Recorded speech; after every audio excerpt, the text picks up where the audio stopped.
separate motions, right?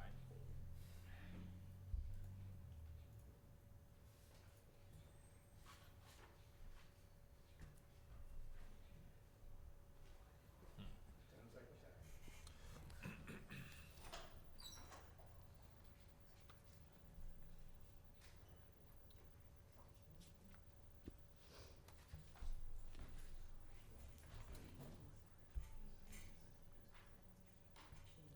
Good morning. Welcome to this second meeting of the Economic and Development Committee and Community Development Committee.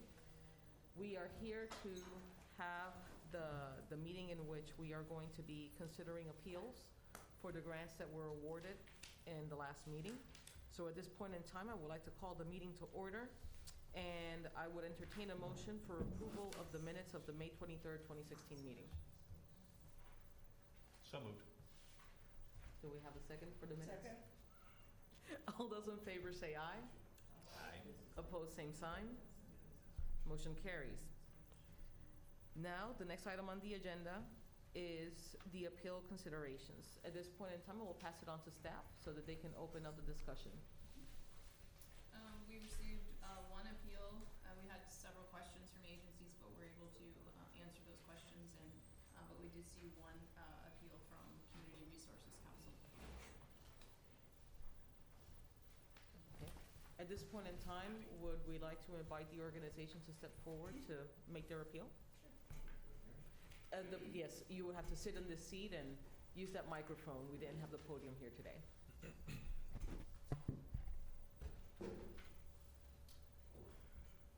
Thank you, Deputy Mayor and council members.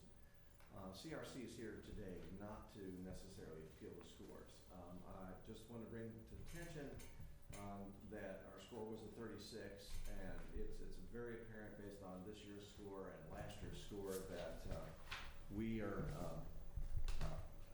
apparently not doing what we need to do.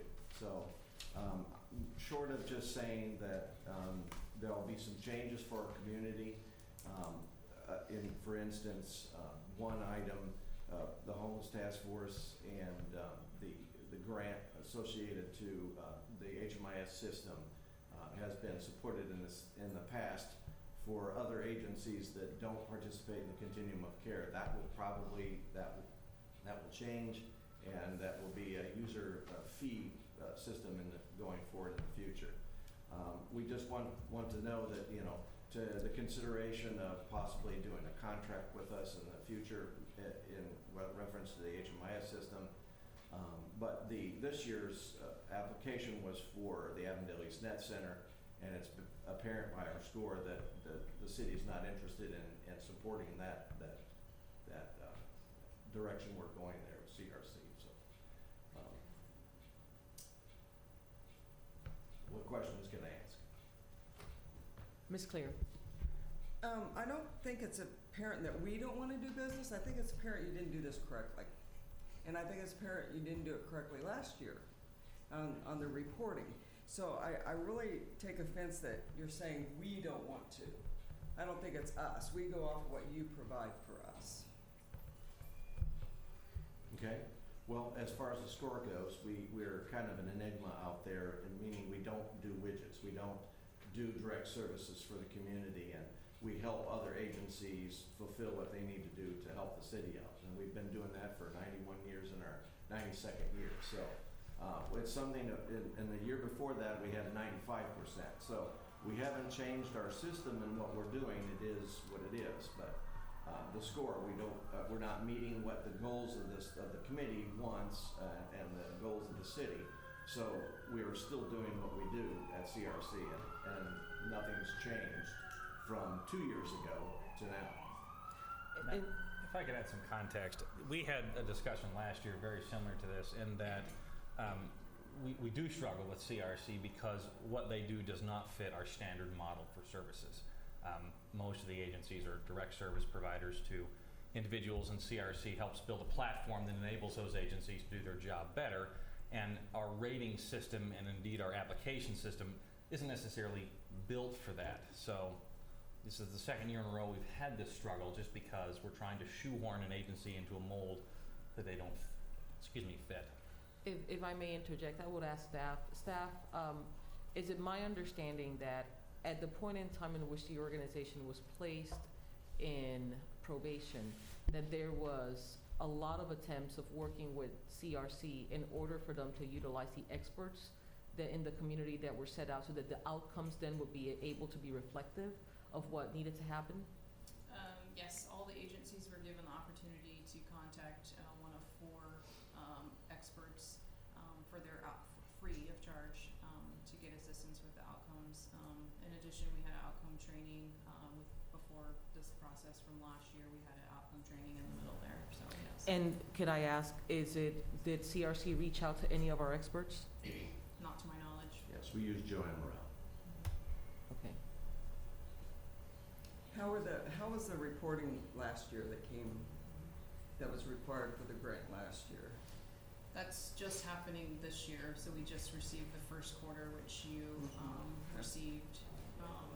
The outcomes in there were approved by the ACD committee. They're still difficult to determine whether or not they've met those outcomes or not, just because the outcomes are just different from the other agencies, as you mentioned. It's a different, not widgets, so. Okay. So they don't fit under the city's priorities for funding, is that correct? Well, I believe they do, but Where at? they don't necessarily fit the product or the application process we use. Okay, where Um, do they fit under this priority? Well, so they provide services that the city would have to administer I if know they that. didn't do that. But where do they fit under our priorities? Let me mean, see the under sheet, which- let's see. With the Continuum of Care program, it is emergency aid. I mean, they handle emergency housing and utilities through the rebate program. But those are not part of the application for, Sasha, could you speak into the Yes. microphone, Sure. please? Thank you. so absolutely, they provide service to the city. They administer several emergency aid programs for us, but those are outside of the realm of this application process. So they absolutely provide emergency service, they assist with housing. I mean, they do provide a lot of those social And the services. application just did not reflect it. Those are separate Mhm. agreements from this process. So their administration of the franchise fee program, the water share program, and the MacLink system for HMIS are outside of this application process. They're different agreements. They're not this. This application is for their administration of Avondale East and the Net Center. But the Net Center itself provides most all of these services through other agencies. Through other agencies that So are housed there, yes. them creating the platform that enables those other agencies to accomplish that to some degree would fit into almost all these categories. Is that not a fair statement? You know that is. If I may, Yeah. for just 1 second.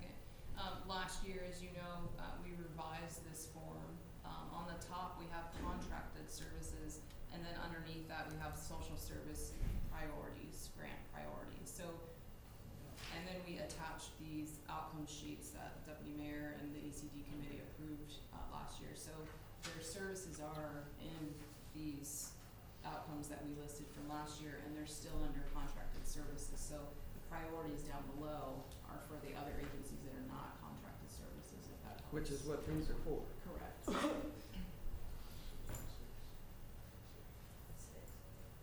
So at this point in time, I mean, I would like to add a few statements. I think that it would be very unfair to state that the city is not committed to Avondale East. I think that you and I sit on a meeting on a monthly basis in that room, trying to work on Fremont Hill and other projects that we're working on over there. I think that other council members are very interested in what's happening in the Net Reach area. So to make a statement that the city is not committed to that area is a bit strong, and it's very misleading. I think that the situation that we have here is a situation of a grant document that, for whatever reason, the way that it was written, even with the support that it received, maybe the staff could help next year so that we can ensure that we have a successful grant, because the city does want to be there. The city wants to absolutely be a part of what's happening in Net Reach, and it is a part of what's happening in Net Reach in various ways. At this point in time, I'll ask any of the council members if they have any additional comments. Does CRC have any additional comments that you would like to add? Well, since we're on probation this year, what would be the extent of us moving forward this year with our probation? I don't feel anything would change with that. They successfully submitted their first quarter. It has been given to the ECD committee, so I don't see any problem with it this year's. So there's no problem with this year? What I would highly encourage the organization to do at this point in time is we really want to partner with you. The whole reason that we did this granting process was so that we could work with the organizations to make sure that we're all on par and that our priorities are meeting with regards to how we're reporting back to the community that these dollars are used. And it's very difficult when we have a grant that does not meet those outcomes for us to look at the community and say back to the community, hey, the outcomes were not met, but we're still going to go ahead and fund the organization. And it is crushing for me, because my background is nonprofit management, to see an organization that is so valuable to our community, because CRC is extremely valuable to our community, not be able to receive the funds for this upcoming year. That does not preclude the organization, however, from applying for the year after and for working with the staff so that we could make sure that we have a successful grant, and with the partners in the community. Does anybody want to make a motion to either support the funding, the decision, Recommendation. the recommendation of the staff, or to So I move that we, what did you say? Approve. Denying it. or deny the appeal? Oh, to deny Or it.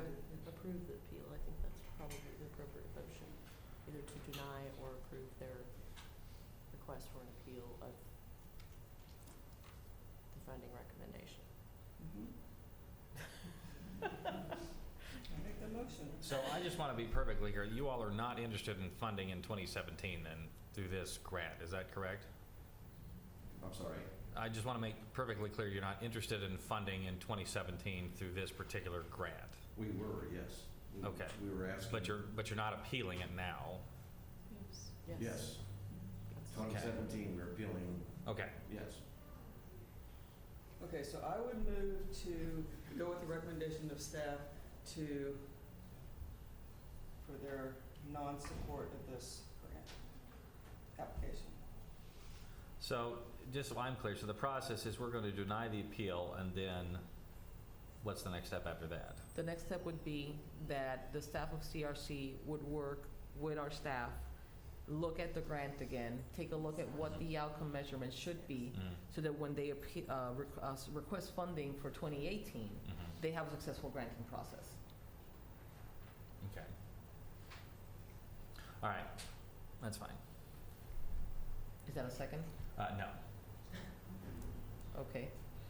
So, all those in favor of denying the appeal, vote aye. Aye. All opposed, same sign. Motion carries. At this point in time, I open up for any additional comments or any questions that the committee may have. Mr. Holmes. Hi, John Holmes from Community Action. I've already talked to Corey and Rochelle about a concern that I have. And this is not an appeal, it's not a protest, it's just simply a point of information for future consideration. Our Camino Family Development Program received the perfect score. So I can't appeal that. But in the application of funds for 2017, we received less than what we received in 2016. Now, just on a level of principle or on a level of procedure, it seems to be somewhat odd that when you get a perfect score, your allocation goes down. And I think the question, and we've talked a little bit about it, whether or not that can somehow or other be corrected in the future, because I don't think we're the only ones who were impacted by that. And I could answer that question if you allow me to. In the year that we started with the granting process, we did not put a cap on the amounts requested. For the first year that the organizations applied for grants after this process was implemented, what happened was the year after that, there were significant increases in the grant requests. So what we did this year, in order for us to level the playing, we took a look at 2015 allocations, which were the last time that allocations were received on the base, and then the increases were granted based on 2015 as a base. So it was not that organizations received less money. All the organizations received an increase based on the 2015 as a base. And as we move forward from now on, this is not going to happen again. We will use prior year as a base for increases, because it was interesting that maybe organizations that were requesting $20,000 one year, the next year were requesting $40,000 with the same outcomes. So in order for us to keep the field level, we're going to start using a basis of year prior. And we did go with 2015 as our base year for this time. So basically, down in the future, organizations that took a cut for 2017 will eventually get a cut again, or will not, if you use 2017 as a base. Well, they would not receive a cut if they receive a perfect score, because the allocation, though, if you look at the granting process, 2015, you received an increase from that year. So next year, your base will be this year. Okay, but we received an increase in 2016, I would assume, based upon the quality of the application. That year, there was more money in the pot. If you realize this year, even though there was $800,000 that was approved, this year, the amount of money that we're granting out dropped to 700 and I think it's 743,000 or 783,000, something like that. So one of the things that is also a challenge for the city is that we don't have endless pots of money that we're able to give out. And when our pot decreases, of course, the allocations will decrease But as then well. some agencies would have gotten an increase for 2017. There were was there any organization that received an increase? I don't think that there were many that did. The anomalies would be the new programs that we didn't have new agencies, but we did have new programs without a 15 base to use. Correct. Okay, I mean, it's, the issue is the quality of the application and how that's hooked to the amount of money that you get. In the case, the group that Latino Family Development is in has a low ceiling in terms of the amount of funds that are available to that particular category. So it's going to be below a number of the other types of programs. In addition, I don't want to pull one, but we get put into the CDBG group, which burdens the program to some degree because we don't even have a contract yet for 2016. Right? We don't have the allocation of CDBG, so we have to carry those programs over a period of time until that contract is released.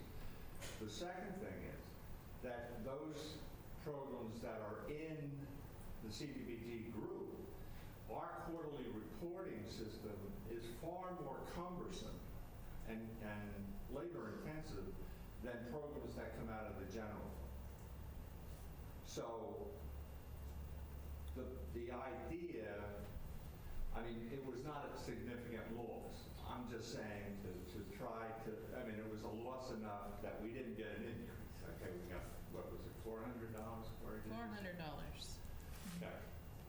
But for the future, it seems to me, we probably ought to work on some kind of an arrangement where the quality of the application gets hooked to the award.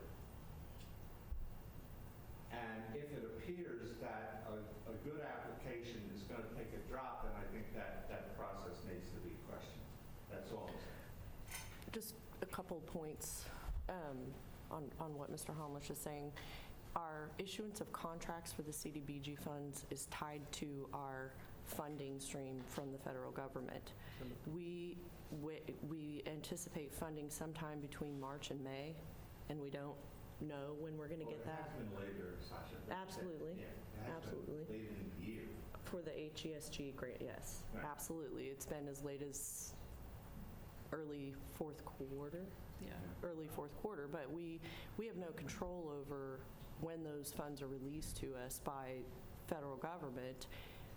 We don't feel comfortable issuing contracts until we have, because we anticipate a certain amount, but until we get that final announcement from HUD, we don't know for sure how much we're going to get. So for us to issue contracts before we have the final announcement of funding would be dangerous. Absolutely. Right. And we understand that. It does put, that being put into the CDBG group does add a burden onto an organization because we don't know when that contract's going to be released and we don't know the exact amount. In other words, that $400 decrease could be changed by the federal government allocation to the city. Absolutely. But it may also at the same time be increased if HUD sends more money to the city than what was anticipated. And that's an aside issue in my view. We live with that, and we know about it, and it's always been that case. My point is the formula itself for the allocation of funds. And to have a perfect score, take a cut, strikes me as something that ought to be looked at in the future. That's all I'm saying. And we have talked about it. So Right. I just want you guys to be aware of that conversation. And just to finish out the points that I want you all to be aware of. So the dollar amount that we have available from the CDBG funds is capped. It's a percentage that HUD Right. establishes. So we're limited in how much we can make available for this type of activity in the community, number one. And the reporting requirements are also Much more HUD cumbersome. regulations, which we don't have control over. Yeah, and we understand that's not a contested issue. I mean, we know that's what happens. And the federal guidelines, as I understand it, will lock off a certain percentage of the CDBG funds for social services. So that percentage is what becomes available to those agencies that are dumped into the CDBG category. But I just think the formula should be looked at. And I assure you that next year is going to be different because it's going to be based on this year's allocations. And if you take a look at 2015, it received an increase from 2015. But thank you for your concerns. Okay, thank you. Any other comments?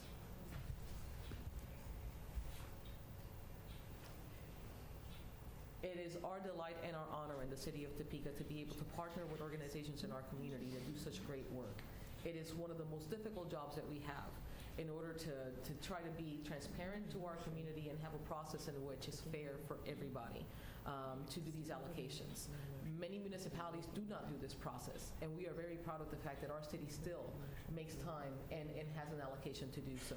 I will remind all the organizations for 2018 that as we look forward at the budget, just remember that we are dependent on the funds that come into the city. We're dependent on our budget. Sometimes the budget is going to allocate some more funds for us to give out to the organizations. Sometimes we're not going to have as much funds as we would like to give out to the organizations.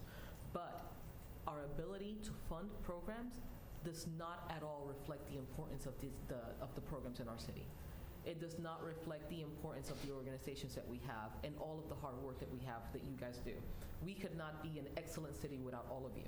And I want to thank all of you for all of your work and everything that you're doing to make our city a better place to live. Are there any closing comments from staff? Did you approve the minutes? We did. Any closing comments from the committee? Are there any other items to come before the committee?